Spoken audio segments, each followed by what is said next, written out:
We sent out the call. Everyone is welcome.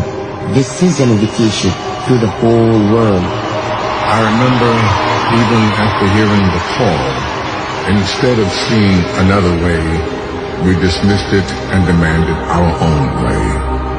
And now the world feels even more distant and divided. How can so many countries, languages, and cultures come together if only one way is accepted? يا أيها الناس إنا خلقناكم من ذكر وأنثى وجعلناكم شعوبا وقبائل لتعارفوا إن أكرمكم عند الله أتقاكم. We were raised to believe that we were scattered on this earth as nations and tribes so we could learn from each other and find beauty in our differences. I can see it. What unites us here in this moment is so much greater than what divides us. How can we make it last longer than just today?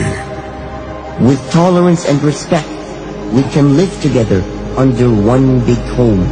In Arabic, Beit al-Sha'ab is the Bedouin tent. Wherever it is built, that is home. And when we call you here, we welcome you into our home.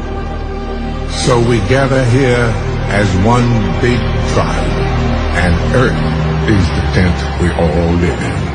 Yes, and together we can send out the call for all the world to join us.